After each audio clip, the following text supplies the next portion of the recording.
Hi guys, কেমন আছো তোমরা সবাই? আশা করছি সবাই খুব ভালো আছো। আমরাও ভীষণ ভালো আছি। দিনটা ছিল শনিবার আর আমাদের বাড়িতে আজকে কালী পুজো। তাই আমরা যেখানে থাকি ওখান থেকে আমাদের নৈহাটির বাড়িতে যাচ্ছি একদম ব্যাগপত্র গুছিয়ে। তো চলো আজকের ব্লগটা দেখো, আই হোপ ভালো লাগবে।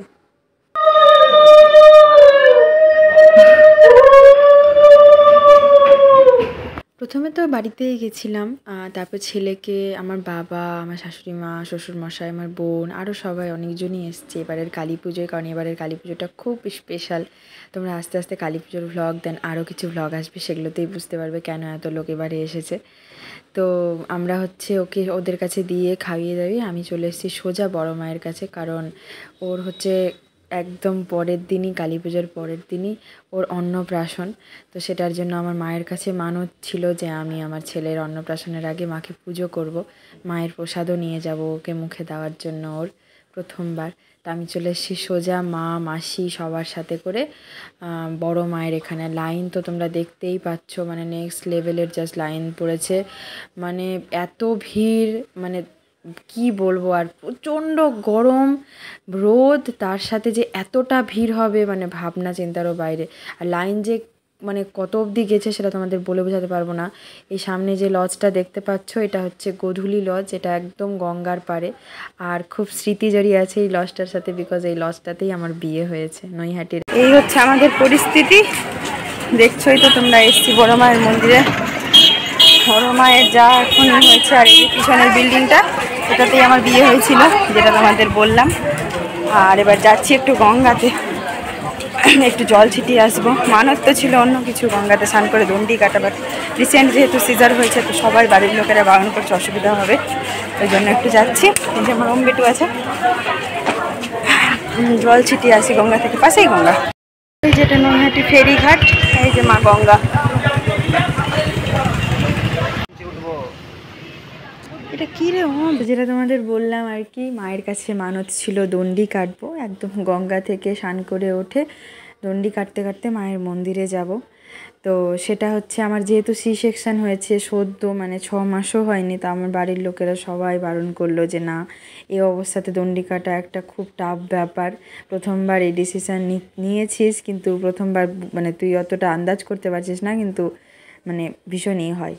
তো এখন দেবো না তোকে। তো না, আমার বাড়ির লোকের কথাই আর কি, ওই জন্য মা গঙ্গার কাছে আর মায়ের কাছে জোরহাত করে প্রণাম করে এসেছি যে মা খুব তাড়াতাড়ি শরীরটা আরেকটু সুস্থ হয়ে যাক, খুব তাড়াতাড়ি আমি গঙ্গাতে ডুব দিয়ে মায়ের মন্দিরে দণ্ডি কাটতে কাটতে যাব। তা আমার ছেলেকে খুব ভালো রাখুক মা, সবাইকে ভালো রাখুক, সুস্থ রাখুক, এই মঙ্গল কামনা করতেই একটু ভাবলাম যাই গঙ্গা জলটা গায়ে ছিটিয়ে আসি। চান টান হয়ে গেছিলো, কি করব আর কি, মানে সকালেই স্নান করে নিতে হয় ছেলেকে নিয়ে, কখন স্নানের ঠিক থাকে না আর কি, এখন এমনই হয়ে গেছে। আর এই গলি টলিগুলো ভীষণ আমার ভীষণ চেনা, ভীষণ কাছের বলতে পারো।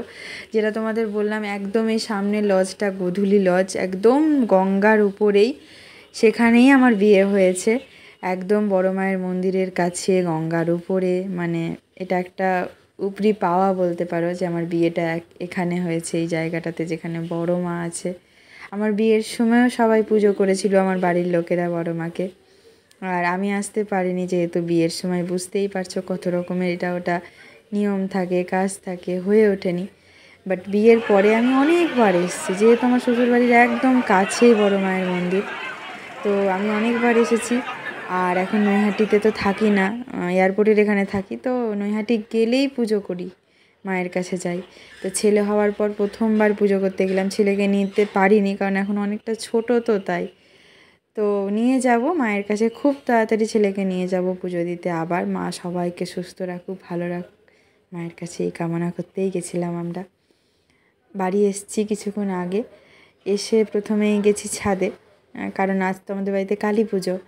তো কালী পুজোর ভোগের জোগাড় যন্ত্র, কালী পুজোর যে লাগে সব কিছু জোগাড় যন্ত্র সমস্ত, মানে বিয়ের পর থেকে আমি অনেকটা করি, বাট এবার হচ্ছে না, কারণ এবার ও একদম ছোট্ট আমার পুচকু, তো সেই ক্ষেত্রে আর হচ্ছে না, কারণ ওকে দেখতে হচ্ছে, বারবার ওকে খাওয়াতে হচ্ছে, আর ও তো এখন অনেকটাই ছোটো না, ও বেশিরভাগ আমার কাছেই থাকে।